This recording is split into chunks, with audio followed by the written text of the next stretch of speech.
this week we are going to have Natan to speak to us on ESUS. Last time we introduced Natan to you. He is, to put it very in short, he is the father of modern stroke care and protocols in Israel. And he has been professor in Tel Aviv University and head of the stroke unit for more than 3 decades.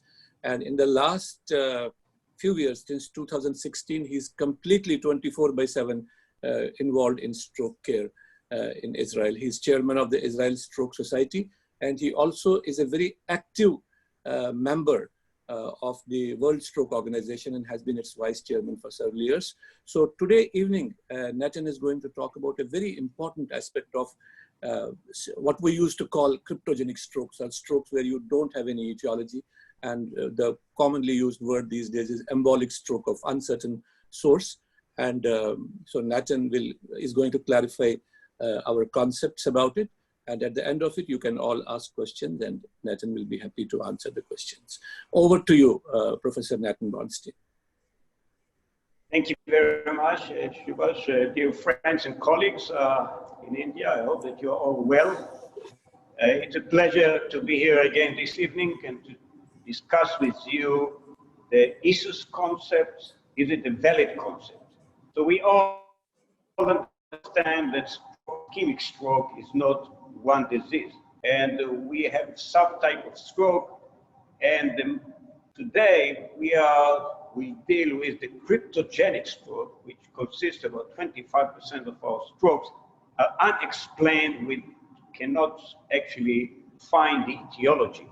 However, cryptogenic stroke is kind of a vaguely described and vaguely defined, because it could be that you have cryptogenic stroke that's not well investigated, not thoroughly investigated on one hand. On the other hand, cryptogenic stroke is also defined if you have multiple causes or multiple etiology, so you call it cryptogenic stroke because you cannot actually be certain which etiology is the one that causes stroke. However, sometimes we have also real cryptogenic stroke. Because of all this, in 2014, the ESUS concept, the embolic stroke of undetermined source, was established by 2 guys, and this was Bob Hart and Chris Dinner, where they said that within the cryptogenic stroke, I don't have time to discuss with you and tell you what is the story behind it, but they wanted to make a study, and therefore they've established this cryptogenic stroke. Within the cryptogenic stroke, they have an ESUS. And ESUS was found to be not cardioembolic, not exclusive large artery disease, and not lacunar strokes. And therefore, these are the diagnostic criteria for ESUS. Stroke that is not lacunar, affected by CT or MRI, should be a cortical infarct.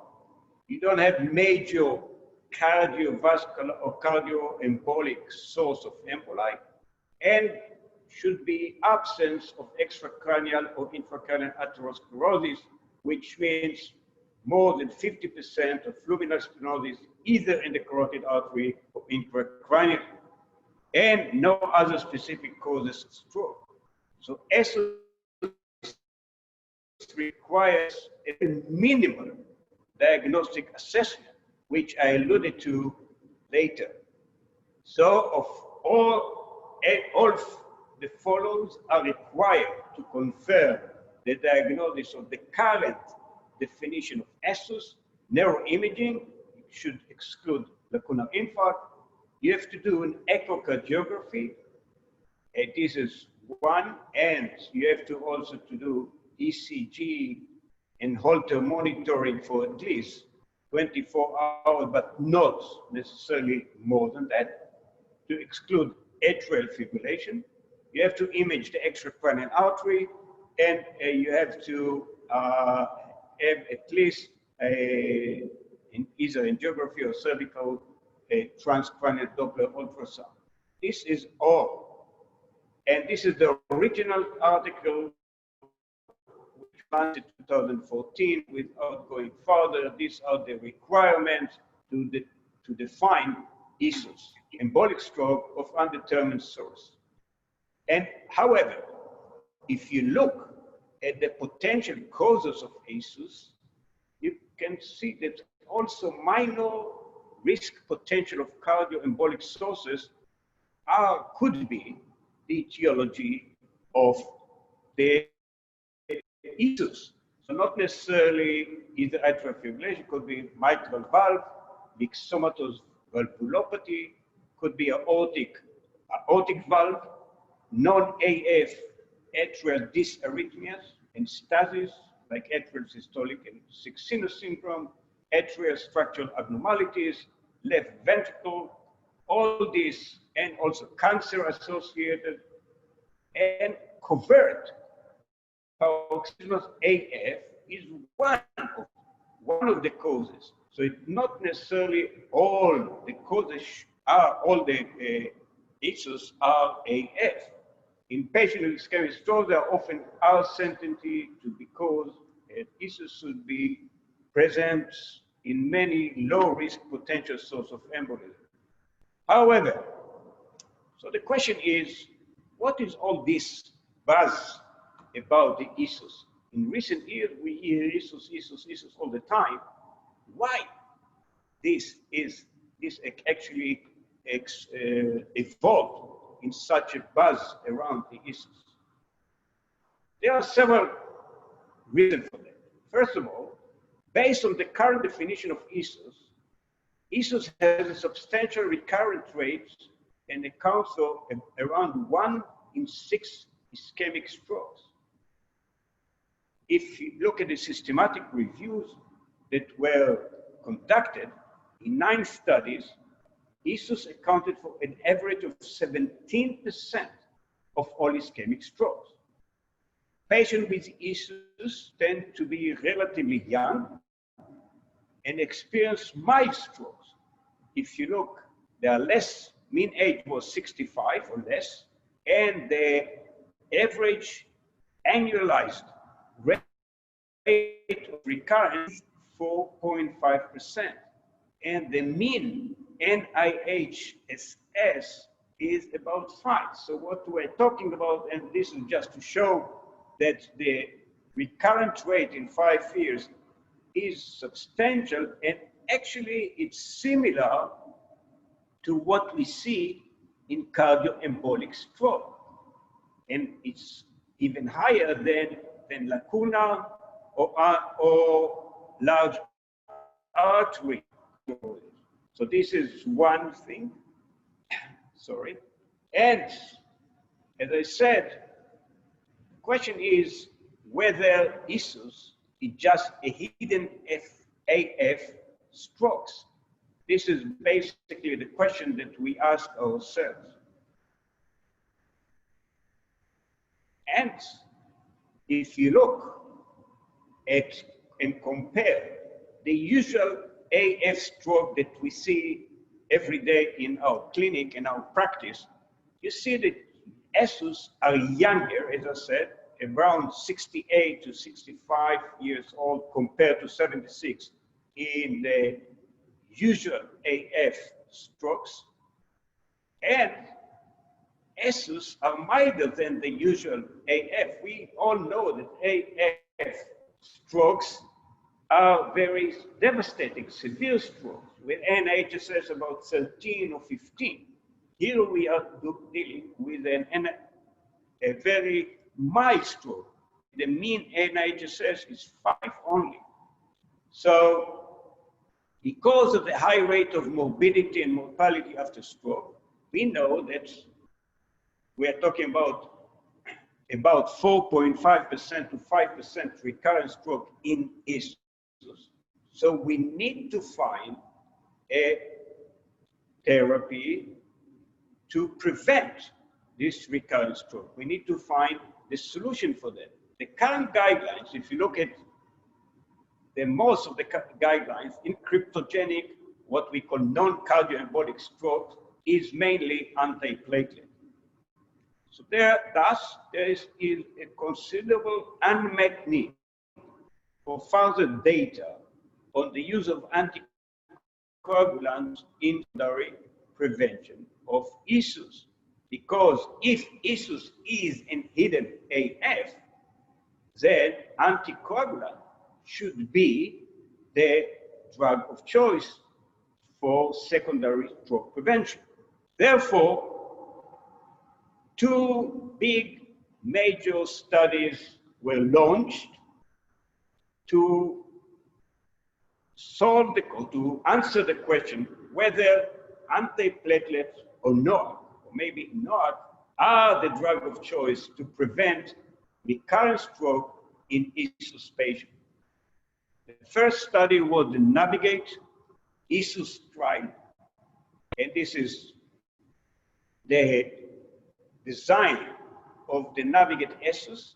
The Navigate ESUS was established to compare rivaroxaban 15 milligrams a day, which is less than usual 20 milligrams that we use in our usual AF strokes, compared to 100 milligrams of aspirin, and more than 7,000 patients were recruited.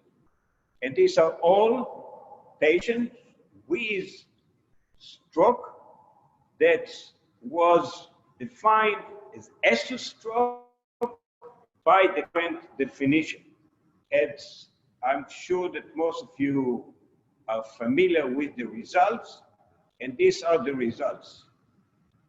After about 5 years of follow-up, rivaroxaban was not superior to aspirin, and actually, as you can see, the p-value, the hazard ratio was 1.1, p-value 0.52, equal efficacy of outcome in both aspirin and rivaroxaban. However, if you look at the side effects, there was significant increased risk of bleeding, major bleeding and intracranial bleeding with rivaroxaban compared to aspirin. Definitely, this is not just a negative study. This just shows the rivaroxaban as an hazard, increased hazard of bleeding compared to aspirin. Another study, so that what Navigate ESUS showed us, that ESUS, as it was shown in the observational study, ESUS has a high recurrent rate of about 5% per year, and rivaroxaban and aspirin have the same efficacy in ESUS. Rivaroxaban is less safe than aspirin in ESUS patients.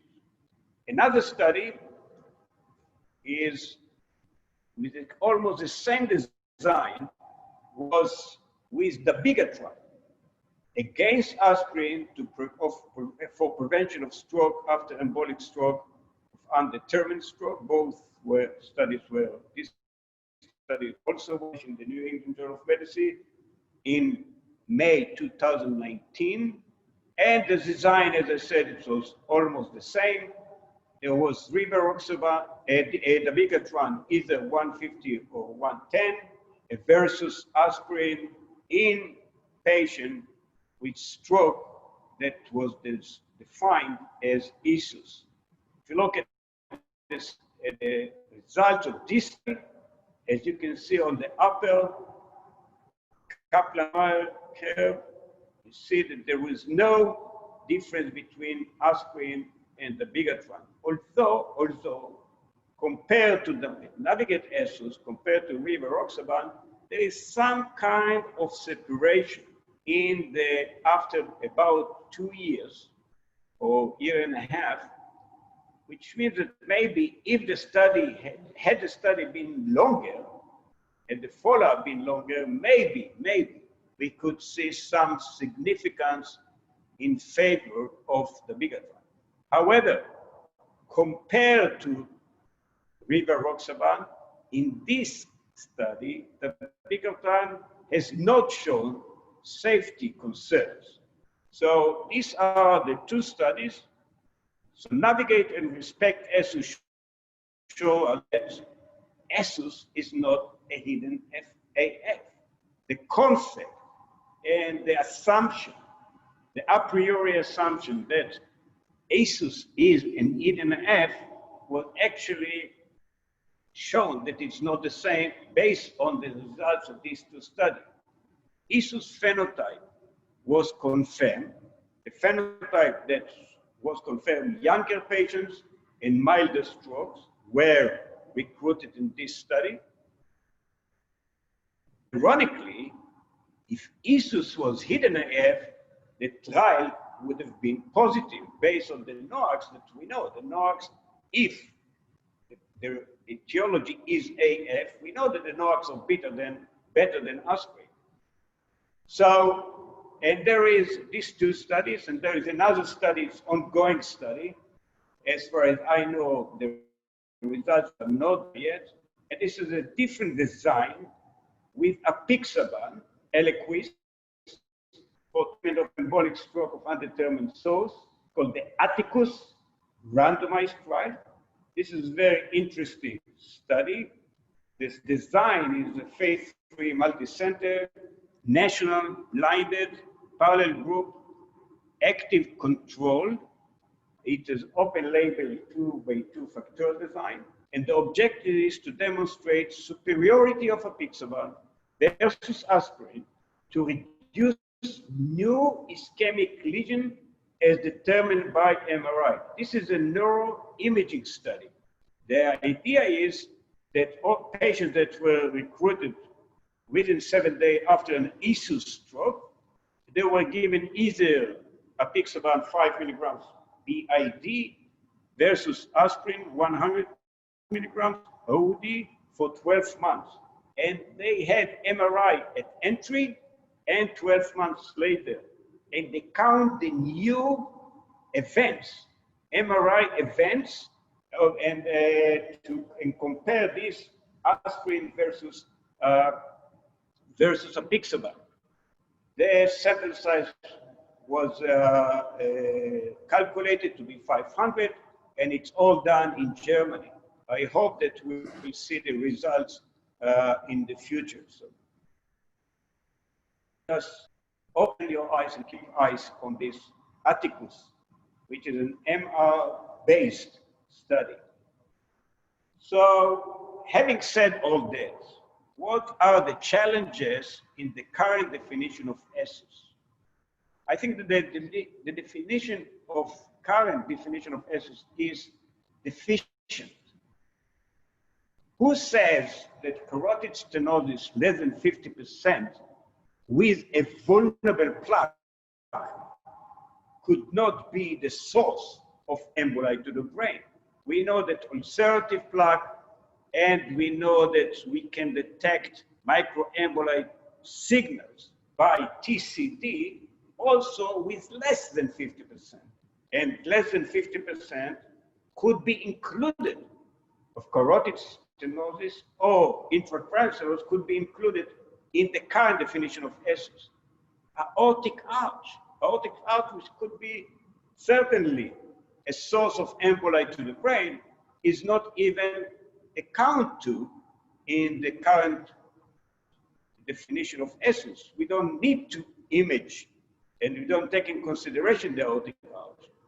The cardiac monitoring is only 24, the current definition is 24 hours of regular Holter cardiac monitoring.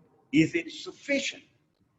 And what about other biomarkers for high-risk patients for AF that will increase the likelihood that this issue is not just, it is a hidden AF. And AF and atrial cardiopathy are alluded to at the end of my talk. So is the current ESUS definition of ESUS sufficient? I think it is not sufficient, and I think that they exclude the aortic arch is not included. Less than 50% stenosis might be the source of emboli. And we know that there are some plaques that are vulnerable plaques, even in the aortic arch or intracranially or in the carotid bifurcation, which are not necessarily more than 50%, more than 50% stenosis. So let's touch upon the length of cardiac monitoring to detect AF. In the current ESUS, we know that the detection is, the monitoring should be only for 24 hours. Is it sufficient?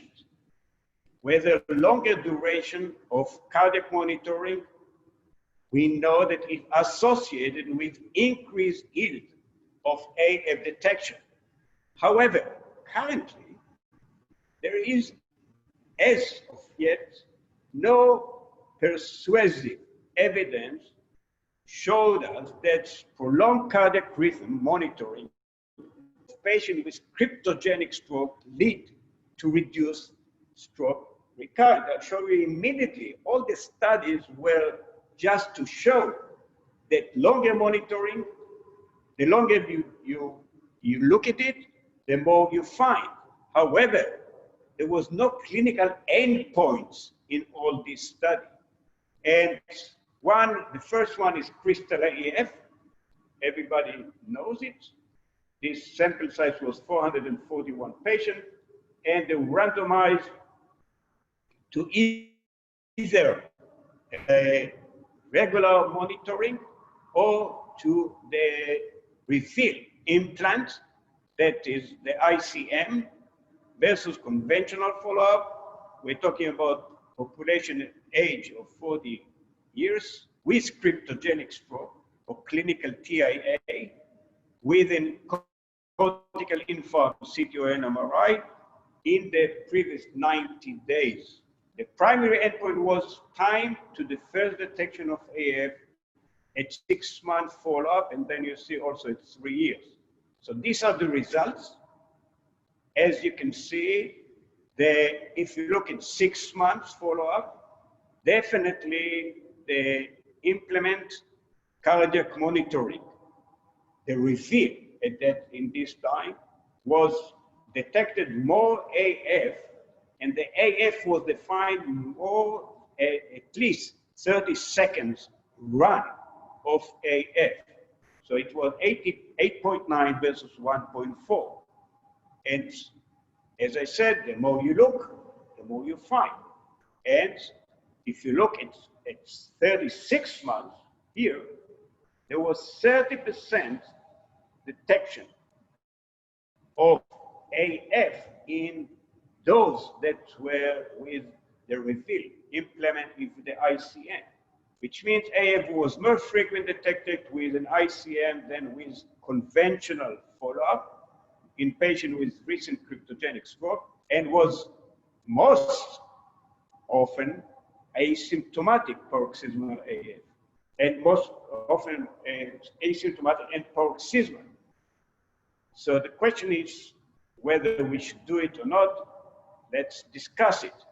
Another study that was the same concept, it was called the Embrace, and they were looking for 30 days monitoring, non-invasive ambulatory ECG monitoring. That's, we are doing it in most of our clinical practice, and then whether this will improve the detection of the AF.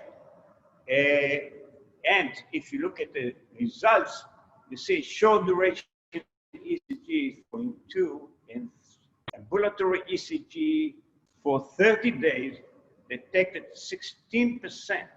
And many of them, of course, because this detection of AF were treated with anticoagulants. Whether it is right or not, I am not sure. So this is the crystal AF and Embrace, which again show the more you look, the more you find. And as you can see here, switch aspirin to OAX repeated Holter. This was the control where repeated Holter monitoring or continuous monitoring. Many patients that switched from aspirin to OAX in the continuous monitoring for 30 days. There's another study, which is a German study. Again, as you can see here, this is intensive monitoring versus a regular follow-up. And you can see here again, 9.1 versus 6.9 AF detection over 12 months. The more you look, the more you find. The question is again, whether this AF that you find on long-term monitoring, either by reveal the ICM or the 30 days ambulatory monitoring or intermittent intensive Holter monitoring, whether this has actually clinical relevance, whether this AF that you detect its own, in my opinion, could be just a marker for increased risk for stroke, but not necessarily the cause of the stroke or direct cause of the stroke. And this was shown very nicely in the ASSERT study. The ASSERT study was a prospective cohort studies of 2,500 patients to determine whether device-detected atrial tachyarrhythmias are associated with increased risk of stroke or embolism. Okay, as you can see, this was a St. Jude ICD, and there were 2,400 patients with pacemaker and 129 with ICD, and these are the arrhythmia detection and the follow-up. As you can see, wow, look at this. Those patients with subclinical atrial tachyarrhythmias presented on these devices had much more cumulative hazard of stroke than the control, the subclinical atrial tachycardia absent, those without, which means this, as you can say, that this is definitely clinical relevance. So, however, what are the results? Recording for implantable device, pacemaker or ICD, and detection of subclinical AF in 261 patients, 10%. Patients with subclinical AF had high risk of stroke, hazard ratio of 2.49. But look carefully. This AF, only 18 of 25 patients had episodes before. Most of the episodes actually were more than 30 days before, not actually connected, not associated, not causing the stroke. And the median time from the last AF to stroke was 339 days. Only one patient had AF and stroke at the same time, which means that just detecting AF doesn't mean that this AF was associated with the stroke. We need other surrogate parameters for embolic stroke risk, not just this AF. Is there a better surrogate parameters for further embolic stroke risk, which means high risk of recurrent stroke? Do we have some other surrogate marker, not just the AF, which means this is just a marker? The ASSERT-2, as you said, there's ASSERT-1, now we have ASSERT-2 to detect subclinical AF, SCAF, in older asymptomatic subjects. It's not patients, they are subjects. And we see that in the ASSERT, subclinical atrial fibrillation is detected by long-term continuous monitoring and is spatial population in the assert 23% of pacemaker in 12 months, in crystal AF, I told you 2.4, etc. So the rate of detection is stable in stable older patient without symptom and stroke or pacemaker is unknown. What is the rate? So they set out to do it. Again, in this case, it's not the reveal, but the St. Jude ICM, and the primary outcome was SCAF, subclinical AF, more than 5 minutes, not just 30 seconds, 5 minutes duration. And these are the inclusion criteria, including in this particular cohort, there are also CHA2DS2-VASc, which is CHA2DS2-VASc without AF, CHA2DS2-VASc greater than 2, BMI above 30, meaning the obese patients, and other biomarkers, left atrial volume, which means large LA, left atrium, either volume was more than 58 milliliters or diameter of more than 4.5, a serum pro-brain natriuretic peptides above 290 is supposed to be a pathological value. So they added, not just to detect the SCAFs, but also they look into these biomarkers to see whether they are a biomarker that increases the risk of recurrent stroke. So look at this. The incidence of SCAF was above 5 minutes, was 2/3 per year. If you look at about 30 minutes, it's 21, and maybe about 6 hours is 71, and 24 hours, 2.7. So the conclusion of this ASSERT-2 study was the SCAF is very common in asymptomatic elderly patients. Many of the elderly patients can have SCAFs, at least as common in ASSERT and crystal AF. Left atrium size is most modestly predicts SCAFs. However, patients with prior stroke are no more likely. Look at this. This is a very important sentence. Patients with prior stroke are not more likely to have SCAFs than other patients, which means we still don't know what is the clinical relevance of these detected SCAFs. So, one more thing that I forgot to tell you, and I wanted to allude to, because I think it is a very important issue, is the AF and atrial cardiopathy. This is a relatively new entity, and I think it's a very relevant entity. I very fair to say that I believe in this concept of cardiopathy rather than just AF.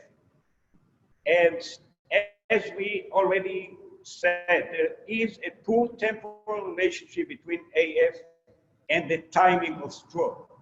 We see in ASSERT other paroxysmal supraventricular tachycardia without fibrillation, just supraventricular tachycardia, have also been associated with doubling stroke risk. And this the ASSERT-2. Patient with genetic mutation associated with AF such a gene or natriuretic peptide precursor A can have stroke even before the onset of AF. So which means that you don't need to have an overt or covert AF in order to have a stroke. There are some other potential causes with structural causes within the left atrium that may cause stroke without AF. Studies have found association between markers of atrial dysfunction and embolic stroke, even in patients without diagnosed AF. Elevated NPN peptides is associated with doubling stroke risk. An abnormal ECG with P wave, there is another risk. The cardiologists are measuring the shape of the P wave at lead V1, also reflect left atrial contractibility is also associated with higher risk. So it means another biomarker that may increase the risk of stroke. So these findings suggest that the need for updated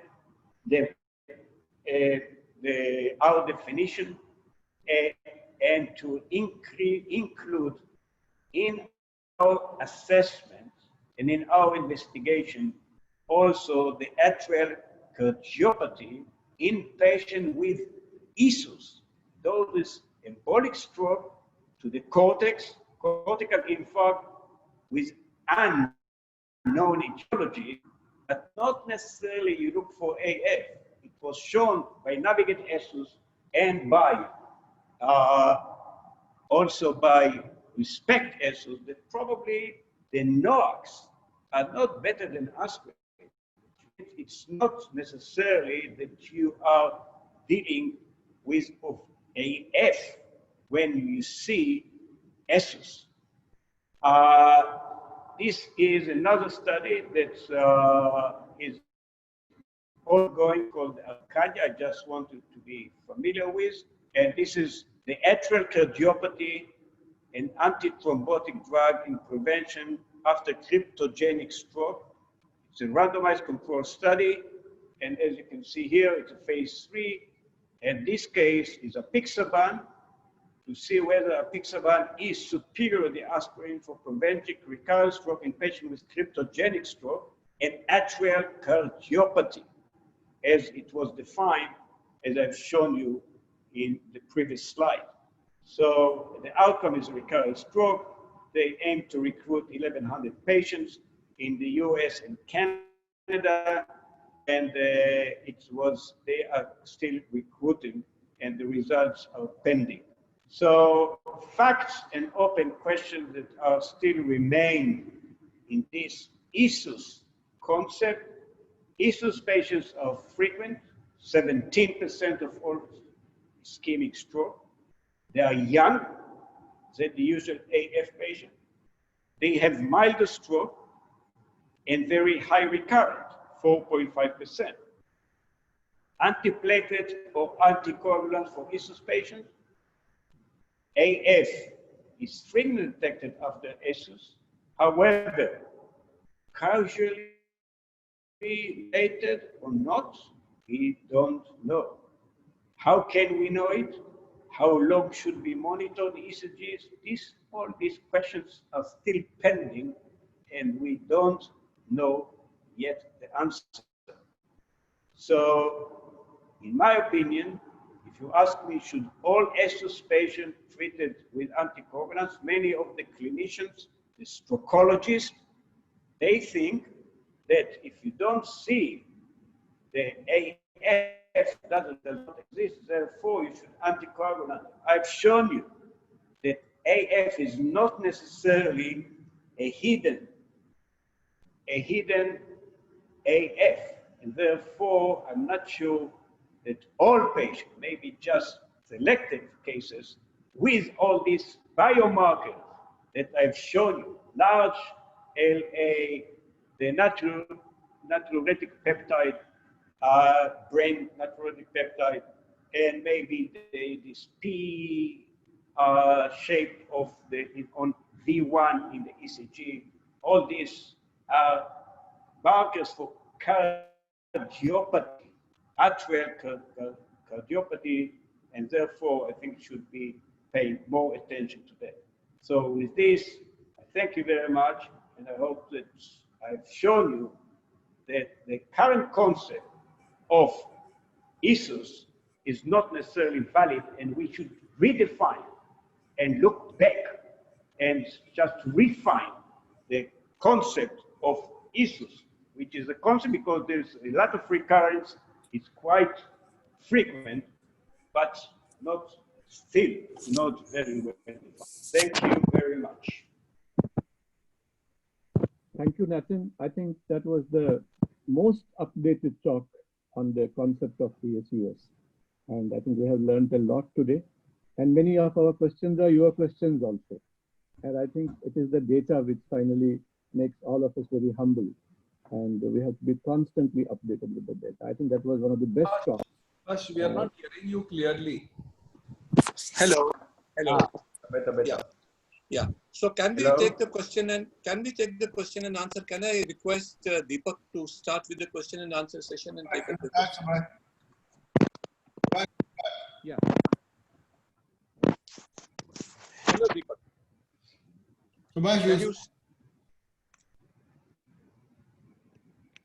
Hello? Subhash, you start. Okay. So, Natan, can you hear me? I can hear you well.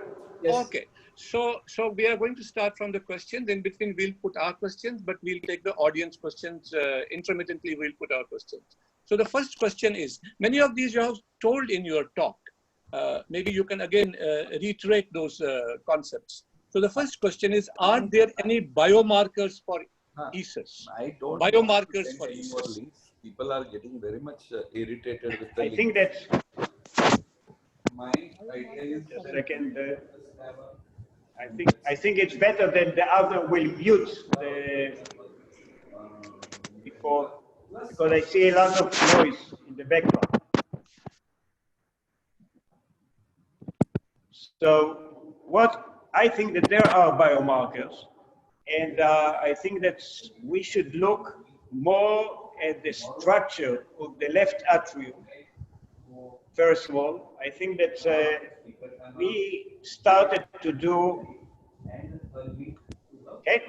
Can you please mute? Can you please, those that are not talking, mute the microphones, because it's back in my ear. I hear you. So I think that there are some biomarkers, and I think that as I've mentioned, I think that we should look more carefully at the structure of the left atrium. We currently doing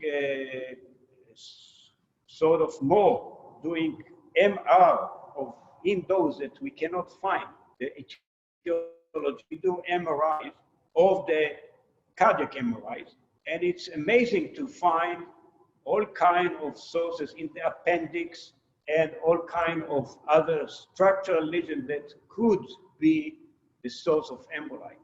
I think that if you look at the MBP, the BPN, the brain natriuretic peptides, as well as the others, we think that this is not just the AF, together with the AF, of course, but I think AF is just one of the markers.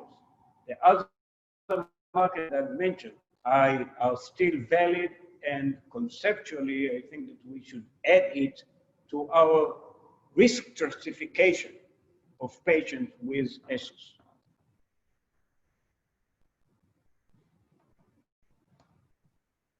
I don't hear you.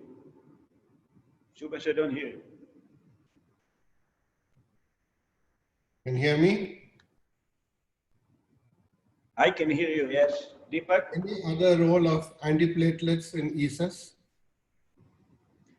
If you ask me now, I actually put all my ESUS patients on antiplatelet. I don't. So if you ask me what is the current, supposed to be the current treatment for secondary stroke prevention in ESUS, it should be antiplatelets, not anticoagulants.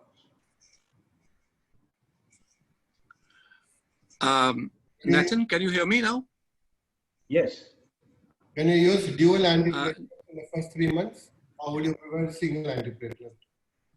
I couldn't hear this question. Would you prefer dual antiplatelets in the first 3 months, or would you go to the single antiplatelet?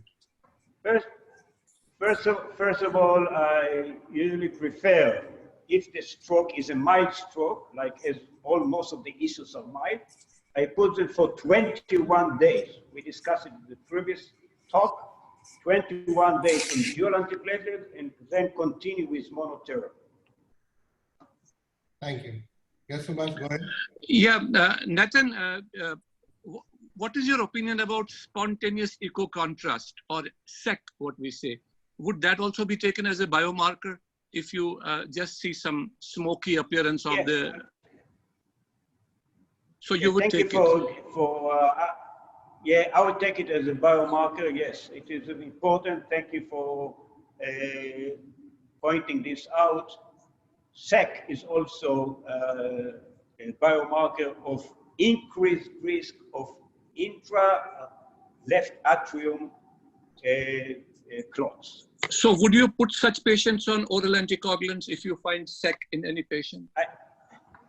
We don't have any particular, in the, let's say about 10 years ago, SEC was very popular and people thought that it should be anticoagulated, but I think that nobody actually knows exactly what a SEC is. It's not necessarily microthrombi.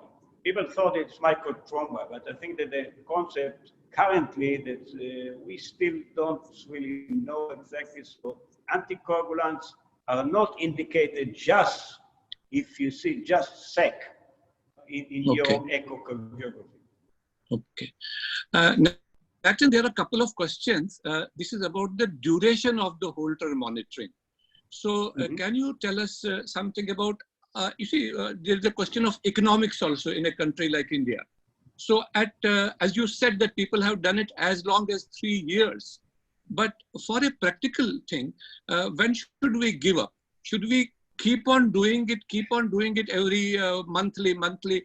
And, you know, a lot of people in our country, what they do is that they do it for 15 days, external recorders. And after 15 days, they replace it and put another external, and they keep on doing it every 15 days. Or would you recommend that in patients where we don't find anything for, let us say, 3 months, we just put in an implantable loop recorder, which will be there for next 3 years? Please give us an overall direction in this, also keeping the economical side of it in the view. The question is about the duration of the Holter monitoring, as long as you are not getting anything. I mean, you are not catching any fish. So how long do you have to try to catch the fish? It is an excellent question, because in Israel also the reveal or the ICM for long term, like 3 years, is not in the basket of services, is not reimbursed. So usually my practice is that I do 30 days of external monitoring, the loop recorder, what we call the king of the heart, and this is automatically detected AF, and then I actually quit.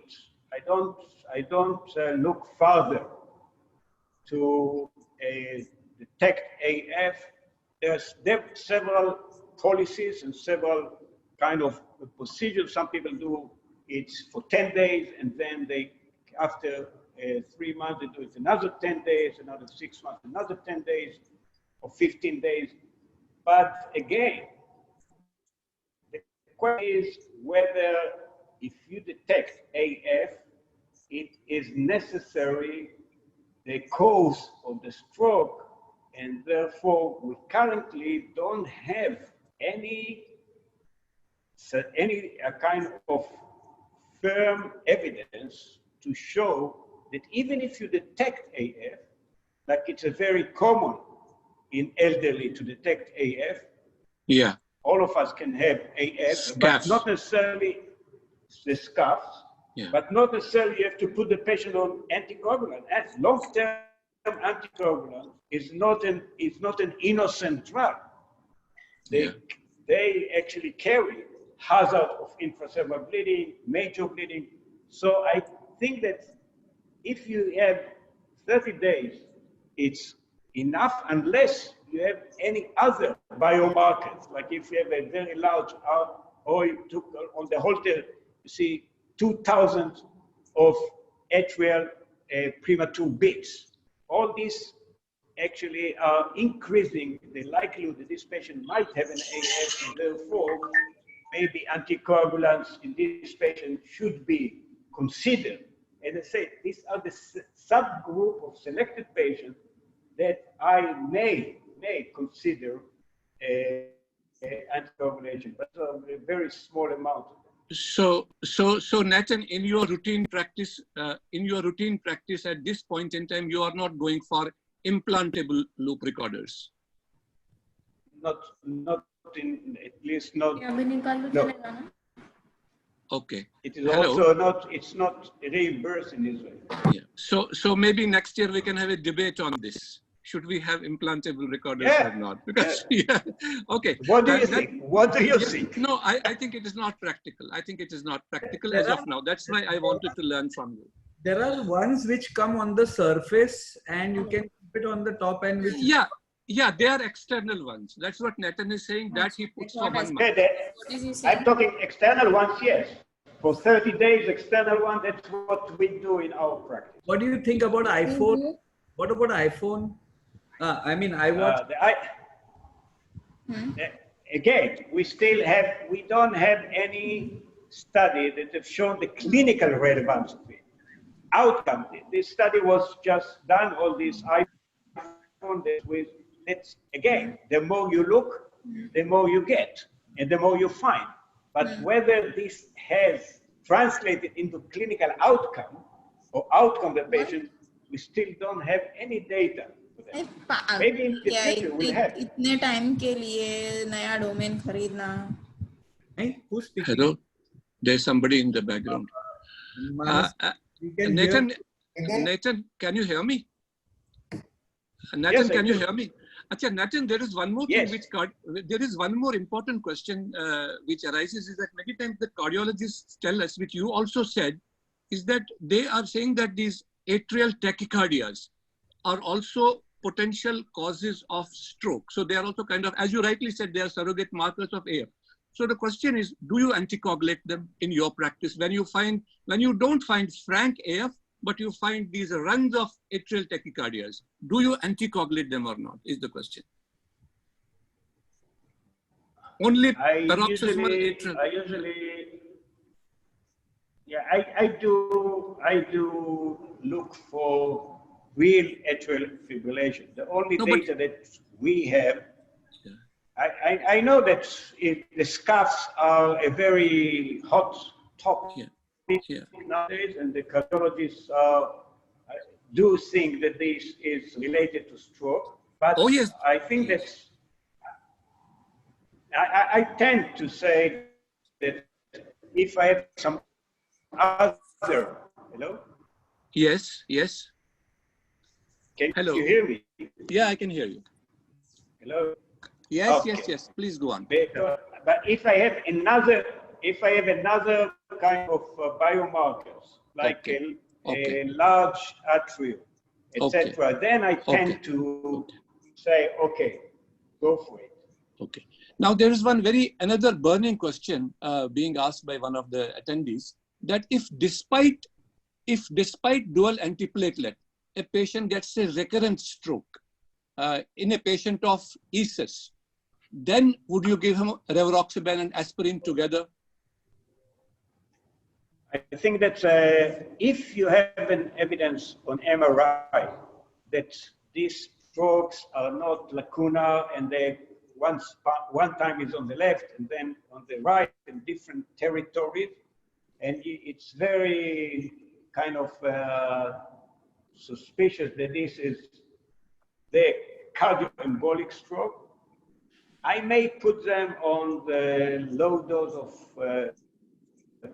rivaroxaban, like the compass concept. Low dose of rivaroxaban plus aspirin, in spite of the dual platelet. We have discussed it last time, the compass study, where 2.5 milligrams of rivaroxaban plus aspirin showed a very significant reduction in stroke in stable coronary artery disease. So if you have atrial fibrillation, if you have ESUS, it may be kind of atherosclerosis on the ultrasound, although it's 30% only. and there is some other risk factor for atherosclerosis, then I may put them on low dose rivaroxaban plus aspirin. Yeah, okay. If they fail the dual antiplatelets. Yeah, yeah. Yeah. Is there any utility of all those natriuretic peptides and things for Sorry? natriuretic peptides? Do those markers for atriopathy, are they? BNP. We don't do it routinely. We don't do it routinely, and but we'll have to wait to the studies, the cardiac studies, etc., to see whether it is really makes sense to do it. I can tell you this issue is controversial. Some people will say if you fail dual antiplatelet, put the patient on full anticoagulation, as if the patient had AF, although you do fine. That you have to. Some people just do it. That's what they feel about the patient, but there is no evidence-based medicine to support any of the policies that we have mentioned here. So you have to look at this. In these cases, you let the art of medicine, look at the patient in front of you, take all facts in consideration, and then you decide whether you do dual antiplatelet, whether you do full anticoagulation or low dose anticoagulation plus aspirin. It is up to the patient is in front of you, you know him, and you take all the facts together and try to implement your policy on this way. Because, as I said, up till now, we don't have a really good evidence-based medicine to support any of these concepts. And then there's a question from one of the participants. Is there any study about obstructive sleep apnea in this group of patients? Not as far as I know. No. The only study that I know, which is a sub-study of the Navigate ESUS, was in PFO patients. Patients with ESUS. With PFO, the rivaroxaban was superior than aspirin in this particular patient. So, and it was published in so this is the only sub-study. I'm not sure, I don't know of any study that have looked at sleep apnea in these patients. It's very good. I mean, people are benefiting out of it. Yeah. Natan, there's a very interesting question that should we still continue to use both these terms, ESUS and cryptogenic stroke, because it causes confusion? Should we abandon one of these terms and use only ESUS or use only cryptogenic? What do you say? I think that there are two different categories. I think that ESUS is a subcategory within the cryptogenic strokes. So I think that we should keep cryptogenic stroke because this implies that we have to do a very thorough investigation of all kinds of causes, including cancer, including all kinds of other, and ESUS is confined to what we know about the heart. So this ESUS is a subgroup of cryptogenic stroke. So we should keep both. And within the cryptogenic stroke, we'll have ESUS as well. Okay.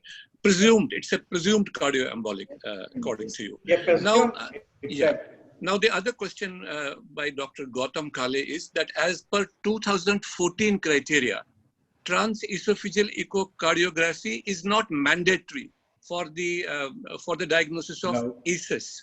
Has that changed? Has that changed now? No. It's not required? No. So, no, but there are so many conditions which can be diagnosed by transesophageal echocardiography, like atrial septal aneurysm, aortic arch atheroma. So So what is your comment on that? What about the The point is that the ESUS was there's noise in the background. They should mute the microphone. as in the thing will work. I think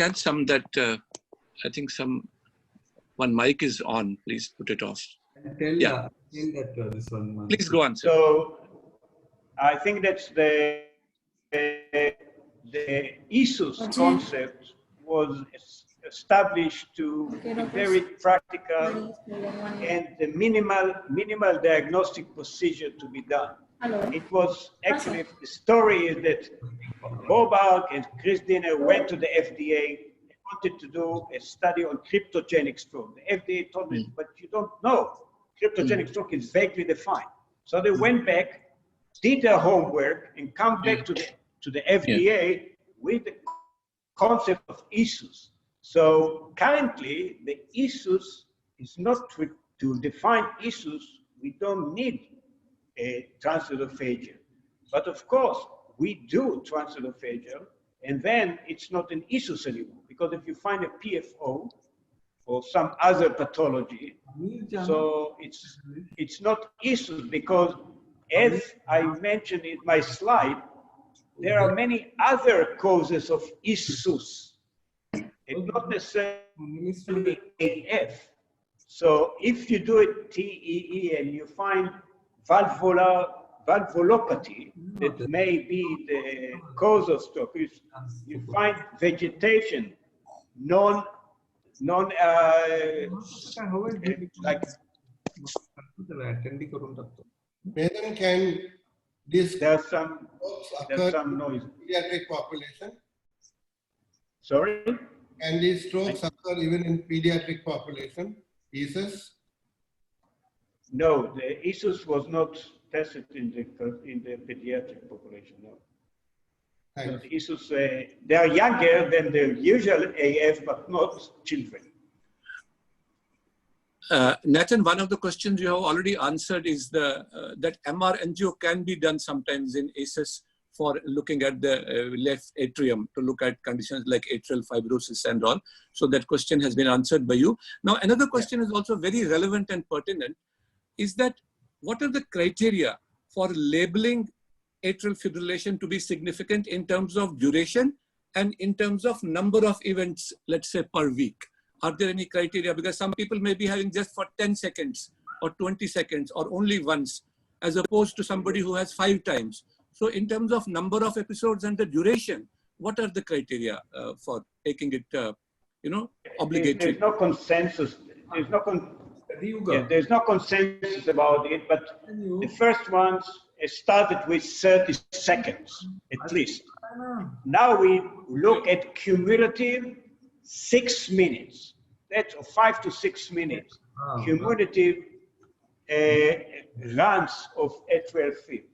So these are the currents that the cardiologists and us would call it clinical relevant or maybe cause of the stroke. But there's it's basically arbitrarily chosen, arbitrarily selected. But at least I think that should be not less than 30 seconds. But I think currently they look for 5 minutes to 6 minutes. Okay.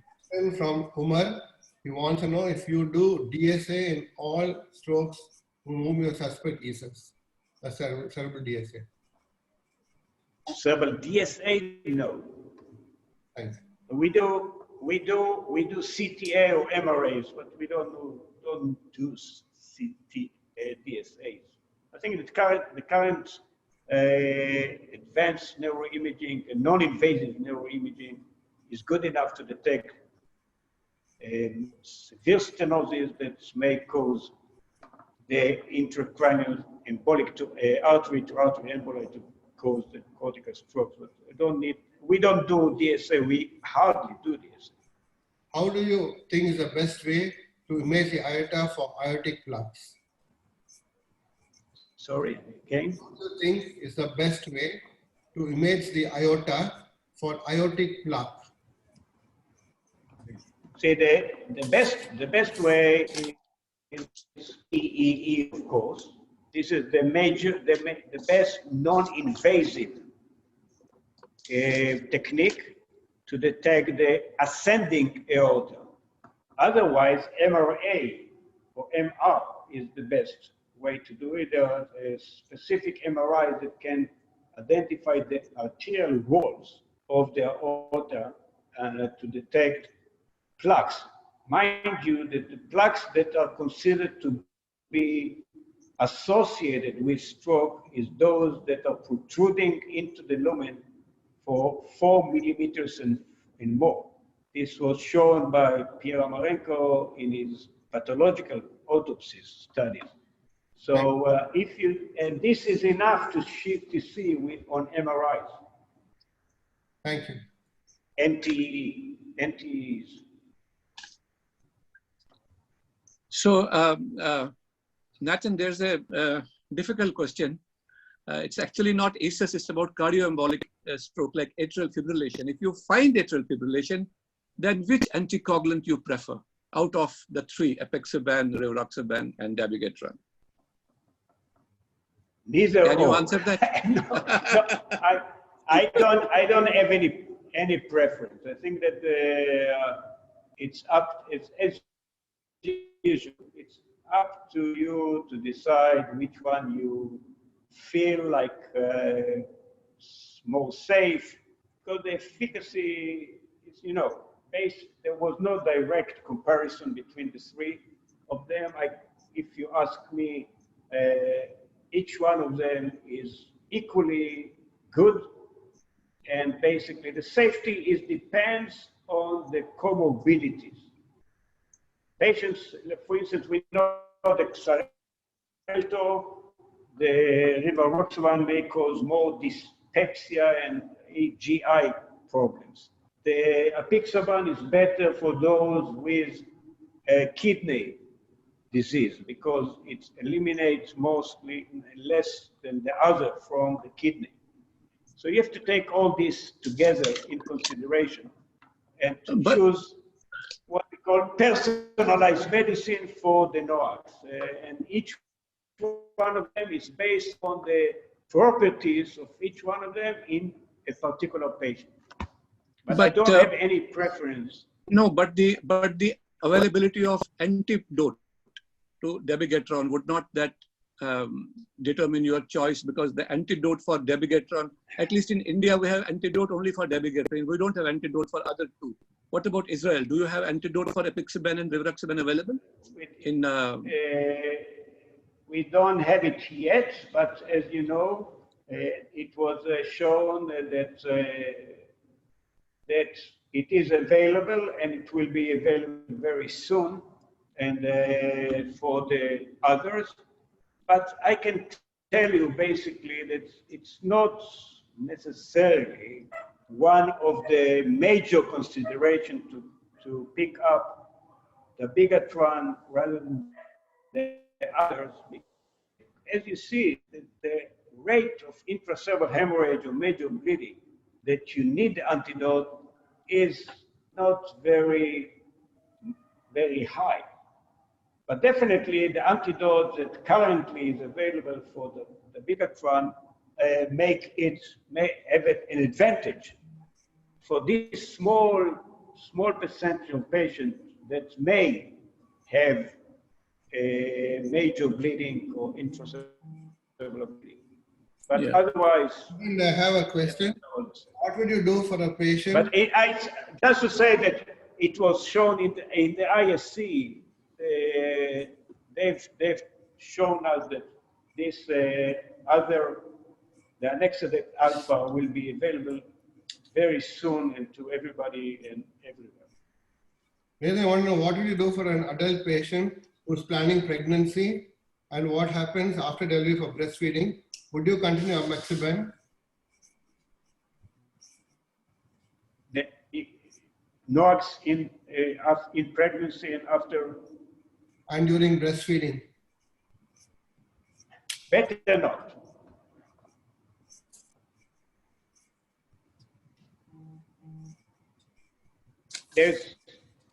There's not a lot of data to show, but the guidelines say that if possible to avoid it. Oh, thanks. Natan, there is another very difficult question, is that are there any lifestyle changes which we can implement to prevent atrial fibrillation, non-valvular atrial fibrillation? Because normally about ischemic heart disease, we talk of a lot of lifestyle changes. So are there any lifestyle changes by which AF can be prevented or reduced? Changes, yes. As I said, as I showed you, obesity is one of the most dangerous or the most risk factor for atrial fibrillation. So definitely we should lose weight if you want to prevent atrial fibrillation. This is one of them. Then I think that's, and of course, smoking again, drug abuse, all this can cause atrial fibrillation, and therefore, but the most important lifestyle change is the obesity. And should we ask patients of AF, patients of atrial fibrillation, to avoid strenuous activity? Does it help? This is one question. Once you have AF, should you? Activity? Yeah. In patients of AF, should they avoid? If there is no contraindication, other contraindication, if the patient just has AF but no other congestion, heart failure or things like that, so I don't see any particular reason to prevent them from doing extraneous physical activity. Yeah. I think by and large, of course, when you do extraneous physical activity, you have to look at your blood pressure and to see whether there is some increase or, but otherwise. But usually I usually don't recommend extraneous physical activity. I recommend moderate physical activity in general to stroke patients. There's one question from Dr. Bhatia, Dr. Rupinder Bhatia, is that if you find on transesophageal echocardiography apical hypokinesis, would that also qualify for ESUS, apical hypokinesis? Not akinesis, but hypokinesis. This is like hypokinesis. I think that's, if the patient had an embolic stroke, a cortical stroke with this hypokinesis, I think that this might be the cause of the stroke, and it's not necessarily the definite cause, but I think that I would consider it as a cause of the stroke. Okay. I think we have covered most of the questions. Some questions are repetition, some questions have been answered. There is some overlap, but we have tried to cover most of the questions. Deepak, do you have any question which has not been discussed? Can you please? Thank you. Then wind up, Subhash. Yeah. So Sudhir, can we, first of all, we want to really thank Natan. This was really one of the most comprehensive lectures and most of the questions have been answered. So can I request Sudhir, if he's there? Sudhir? So I think Sudhir, probably I cannot hear him. So Natan, thank you very much. So next Sunday, you'll be again with us with depression and stroke? Yes, with pleasure. Okay. And we enjoyed your talk. And all of keep your mood up, okay?